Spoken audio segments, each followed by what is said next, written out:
Hi hello అందరికీ నమస్కారం. Welcome to our channel. నేను ఆదిత్య. దువ్వాడ శ్రీను, దివ్యల మాదిరి ఈ ఎపిసోడ్కి ఎండింగ్ కార్డు ఉంటుందా అంటే ఉంటుందని కొంతమంది, లేదు ఉండదని ఇంకొంతమంది మాట్లాడుతున్న తరుణంలో మాదిరి చేసినటువంటి వ్యాఖ్యలు ఇప్పుడు నెట్టింట మరోసారి రచ్చకి దారితీసింది. సో ప్రస్తుతానికి సీన్ గారికి యాక్టింగ్ అంటే ఇష్టం కాబట్టి ఆయన ఓకే అంటే నేను సినిమా తీస్తానని ఆవిడ చేసినటువంటి వ్యాఖ్యలకి ఇప్పుడు ప్రొడ్యూసర్ రెడీగా ఉన్నారు అండ్ డిస్ట్రిబ్యూషన్కి వర్మ రెడీగా ఉన్నారంటూ వ్యాఖ్యలు అయితే కాస్త ఆజ్యం పోసినట్టు అనిపించింది. సో మరి ఈ అంశం గురించి మాట్లాడడానికి ప్రస్తుతానికి మనతో పాటు స్టూడియోలో ఉన్నారు ప్రముఖ సినీ క్రిటిక్ దాసరి విజ్ఞాన్ గారు. సో సార్ అడిగి మరిన్ని విషయాలు తెలుసుకుందాం. సార్ నమస్కారం. సార్ నమస్తే సార్. దివ్యల మాదిరి, దువ్వాడ శ్రీనివాస్ ఈ ఎపిసోడ్ అనేది కంటిన్యూ అవుతానే ఉంది ఒక సీరియల్ మాదిరి.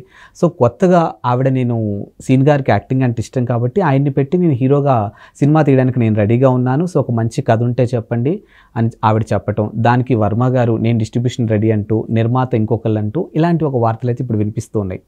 సో ఈ అంశాన్ని అసలు మనం ఎలా తీసుకోవచ్చు సార్? బేసికలీ మీకు ఇక్కడ తెలంగాణలో కేసీఆర్ తెలుసు కదా, ఆయన కూడా ఒకప్పుడు సినిమాలో హీరో అవుదామని వచ్చాడు, తర్వాత రాజకీయాలకు వచ్చాడు. కోరిక ఉంటుంది కొంతమందికి ఏంటో. ఈయనకు కూడా అద్దం చూసి తలదూకునే అలవాటు ఉంది కొంచెం, ఈ దువ్వాడ శ్రీనివాసకి కూడా. అలాగే ఈ దివ్యల మాదిరి ఎట్లాగూ డ్యాన్స్లు వేస్తుంది కదా, రీల్స్ చేస్తుంది కదా, క్లాసికల్ డ్యాన్స్. ఆమెతో పాటు రీల్స్లో ఈయన కూడా కొన్ని డ్యాన్సులు చేశాడు, అవి కూడా బయటకు వచ్చాయి. వాళ్ళు సరదాగా ఉన్నప్పుడు ఆ తర్వాత సంగతి అంటే వాళ్ళిద్దరికి వేరే పనులేం లేవు, ఉన్న పనులన్నీ ఈవిడ చేస్తుంటే వాళ్ళు ఏం చేస్తారు, డ్యాన్స్లు వేసుకోక. కరెక్టే, వాళ్ళు చేసిన టాస్క్ అయితే కరెక్టే. ఇకపోతే ఏమైంది, మనకు మొత్తం రచ్చకొచ్చేసింది వ్యవహారం.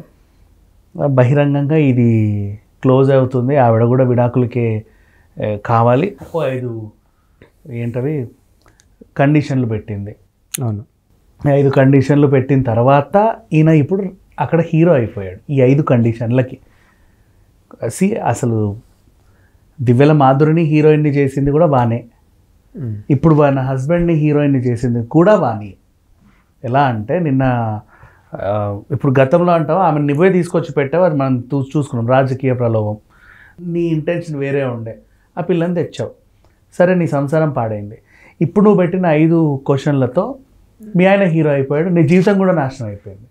ఏంటో చెప్పనా, ఫస్ట్ టైం అడిందంటే ఆ పర్లాకిమిడి అనే ఏరియా దగ్గర వీళ్ళకి 20 కోట్లకు విలువైన గ్రనైట్ ఫ్యాక్టరీ ఉంది. ఇక్కడ నుంచి నువ్వు నాకు విడాకులు ఇస్తున్నావు కాబట్టి నీకు నాకు సంబంధం లేదు కాబట్టి ఆ ఫ్యాక్టరీకి నాకు ఎలాంటి సంబంధం లేదు, పూర్తి హక్కుదారులు నా భార్య నా పిల్లలు మాత్రమే అని చెప్పి సంతకం చేసి ఇవ్వు. ఊరికే సంతకం చేస్తా అంటే కుదరదు, దాని మీద నువ్వు 40 లక్షలు అప్పు చేసావు, ఆ అప్పు తీర్చి సంతకం చేసి ఇవ్వు. సరే ఇస్తా పో అన్నాడు ఏదో రకంగా. నెక్స్ట్ తర్వాత వెంకటేశ్వర కాలనీ అక్కడే టెక్కలిలో ఒక 6 CR హౌస్ ఉంది, అది కూడా ఆ ఇంటికి నీకు ఎలాంటి సంబంధం లేదని రాసివ్వు. ఊరికే రాసిస్తా అంటే కుదరదు, ఆ కొంప మీద కూడా నువ్వు 15 లక్షలు అప్పు చేసావు, అది తీర్చి తాళాలు అప్పచెప్పి సంతకం చేసి పో. అంతేనా? నెక్స్ట్ నెంబర్ 3, ఆ 3వ కూతురు, పెద్ద కూతురు నవీన, ఆమె జీవితకాలం పాటు చదవాలనుకుందంటే ఏవేవేవో చదువుతానే ఉందాం అనుకుంది చచ్చిపోయే వరకు. ఆమె పై చదువులకు కావాల్సిన ఖర్చు అంతా ఈయన పెట్టుకోవాలంటే ఎంతకాలం చదివితే అంతకాలం.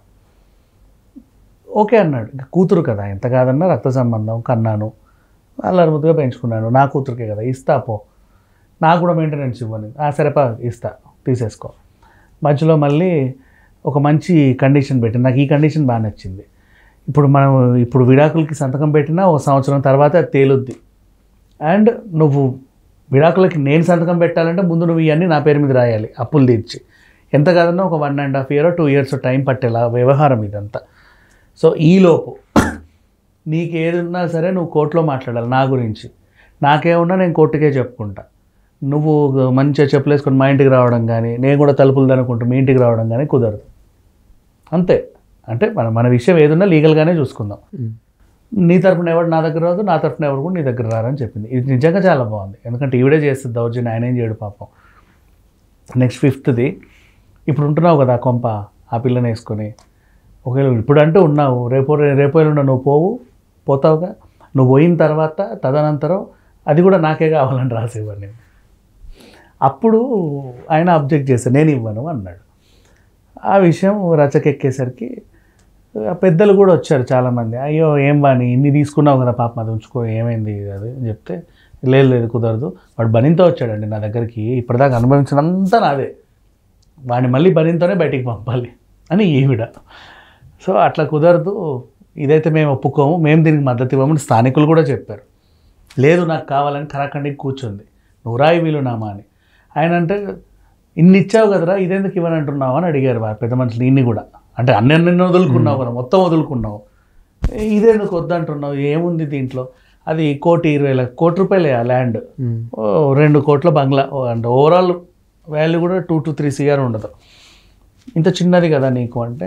ఆయన ఏం చెప్పాడు, తదనంతరం అంటుంది, తదనంతరం అంటే చచ్చాక, చావు దాకా వెళ్ళానంటే ముందు వెంటిలేటర్ మీద గిలగిలా కొట్టుకునే రోజులు కొన్ని ఉంటాయి కదా, అప్పుడు మొహం మీద ఎవడో ఒకడు ఆక్సిజన్ పెట్టాలంటే నేను ఎవరికి ఇస్తా చిల్లర, నాకంటే ఏదో ఒకటి ఉండాలిగా. ఏ ఆపరేషన్లో గీపరేషన్లో అయితే నాకేమీ లేకపోతే నన్ను ఎవడు చూసుకుంటాడు, అందుకు నా కోసం నేను పెట్టుకుంటున్నా ఇది అని అన్నాడు. మంచి డెసిషనే, సరే ఉంచుకో, బాగా ఆలోచించావు, నీదే అది అని మేము వానికి సర్ది చెప్దాం, ఆమె లేదు నాకు కావాలంటుంది అది కూడా. సో ఇప్పుడు ఈ విషయం తెలిసిన తర్వాత చాలామందికి ఏమర్థమైందంటే నో ఇక్కడ మళ్ళీ ఇంకో క్యారెక్టర్ ఉంది.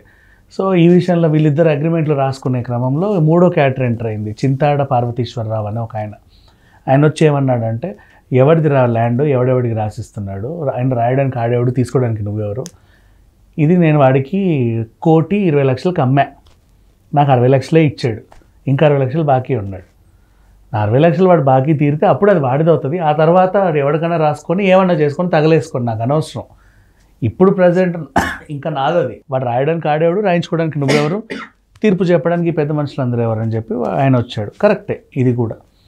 సో ఇప్పుడు ఆయన ఎలా హీరో అయ్యాడు జనాల్లో అని మాట్లాడుకుంటే, ఈయనకి అదేంటి ఇప్పుడు ఆ ఇల్లు కొనడానికి ఎంత 60 లక్షలు ఇచ్చాడు, 60 లక్షలు ఎక్కడి నుంచి తెచ్చాడు రా అని చెప్పి అందరూ క్యాలిక్యులేట్ చేసుకుంటుంటే, ఆ ఫ్యాక్టరీ మీద కాగితాలు పెట్టి 40 లక్షలు, కొంప మీద కాగితాలు పెట్టి 15 లక్షలు, ఈ జేబులో ఏ రకంగా ఉన్న 5 లక్షలు తెచ్చి ఇచ్చాడు. అంటే పాపం ఆయన దగ్గర నిజంగా ఏం లేదు ప్రజెంట్, అంటే హీఈస్ నాట్ కరప్టెడ్. మన ప్రజల సొమ్ము అయితే వీడు దొబ్బలేదనే విషయం జనాలకు అక్కడ అర్థమైంది, ఆ వాణి దొబ్బి తింటుందని అర్థమైపోయింది. కానీ దువ్వాడ శ్రీనివాస్ మాత్రం మన సొమ్మేం దొబ్బల, అక్రమంగా ఏం భూ కబ్జాలు చేయాల, ఏం అక్రమాస్తులు లేవు ఆయనకి, లేవు కాబట్టి సొంత ఫ్లాట్లు ఏవో ఇల్లులు తాకట్టు పెట్టి అప్పుకి అదేదో కొనుక్కున్నాడు, పైగా అప్పుకు కొన్నాడు. నెక్స్ట్ ఆ ఇంట్లో ఆ కొంప కట్టడానికి ఆమె మాధురి హెల్ప్ చేసింది, 2 కోట్లు ఇచ్చింది, కట్టేశాడు. సో వీడు జెన్యును, వీడు నిజంగానే హీరో, మన దగ్గర ఉండాల్సిన వాడే అని చెప్పేసి వాళ్ళందరూ నమ్మారు. నమ్మిన తర్వాత ఇప్పుడు ఈవిడ మీద సానుభూతి పెరిగింది, వాళ్ళకి సానుభూతి పెరిగి గిల్లుతూ ఉన్నారు, అమ్మ నీ లవ్ స్టోరీ చెప్పవా హి అని.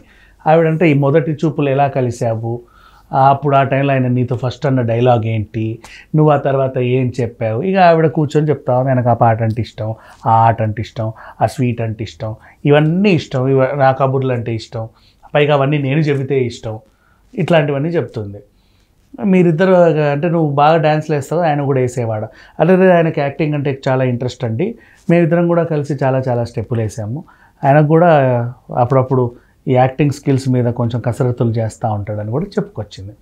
మరి ఏంటి సరదాగా మీరు ఏమైనా సినిమా తీసే అవకాశం ఉందంటే తీస్తా, ఆయన హీరోగా పెట్టి తీస్తే తప్పే ఉందండి, ఆయన కూడా యాక్టింగ్ అంటే ఇంట్రెస్ట్, అట్లా అంటే చాలా సరదాగా ఈమె మాట్లాడిన మాటని వాళ్ళు కొంచెం వక్రీకరించి ఏదో అన్నారు, కానీ అట్లా ఏం లేదు. ఇప్పుడైతే వీళ్ళపై సింపతియే ఉంది. అండ్ నెక్స్ట్ ఇతని మీద కూడా ఆ ఏరియాలో ఒక మంచి పరపతి పెరిగింది, ఎందుకంటే హీఈస్ నాట్ కరప్టెడ్ అని అర్థమైంది, అంతే. దొంగ సొమ్ము ఏం లేదు, నల్లధనం ఏం లేదు. ఇప్పుడు ఆయన ఇండిపెండెంట్గా నిలబడితే ఖచ్చితంగా గెలుస్తాడు. అంటే కొన్ని మీడియా పత్రికల్లో దాదాపుగా 500 కోట్లు ఆయన సంపాదించాడు ఎమ్మెల్సీ అయిన తర్వాత. ఇప్పుడు ఈ ఇద్దరు ఆడవాళ్ళు కొట్టుకు సచ్చేది కూడా 500 కోట్ల కోసమైన ఒక వార్త కూడా విన్నారు కదా. ఇద్దరు ఆడవాళ్ళు ఎవరు కొట్టుకు చావట్లా, అంటే డబ్బు కోసమే. నాకు ఇచ్చేయని పెళ్ళాం అడుగుతుంది, ఓకేనా, ఆమె నేనే ఇస్తా నాకు కావాలంటే, మేము బాగుంటే మాకు చాలా ఆవిడ అంటుంది. ఈ 500 కోట్లు 600 కోట్లు ఇట్లా అంటే ఎప్పుడైనా సరే ప్రతిపక్ష పార్టీ మీద ఏదన్నా ఇస్తే ప్రధాన పార్టీ అభియోగాలు వేయడం కామనే, ఈ పార్టీ మీద ఎవడన్నా బయటకు వస్తే అవతల వాళ్ళు కూడా 4 రాళ్ళు వేయడం కూడా కామనే. కాకపోతే జెన్యున్గా మాట్లాడుకుందాం. ఇంటి దగ్గర నుంచి ఇప్పుడు ఫ్యాక్టరీ మీద 40 లక్షలు, 500 కోట్లు ఉన్నాడు, ఫ్యాక్టరీ తాళాలు పెట్టి 40 లక్షలు ఎందుకు తీసుకుంటాడు? సరే పోనీ 40 కూడా వదిలేద్దాం, ఏదో అవసరం. కొంపదాకట్టు పెట్టి 15 లక్షలు ఎందుకు తీసుకుంటాడు? మరీ దారుణంగా 15 లక్షలు చిన్న అమౌంటే కదా, ఆయనకి 500 కోట్లు ఎక్కడ పడేస్తాడు ఇలా, అవునా? సో ఇవి వాటి ప్రూఫ్స్ కూడా ఉన్నాయి లైవ్లో. అండ్ పైగా వాళ్ళ ఆవిడ డిమాండ్ ఏంటి, ఆ అప్పులు కట్టి నాకు తీసుకెళ్ళరా, నేను అట్లా ఇవ్వను అని.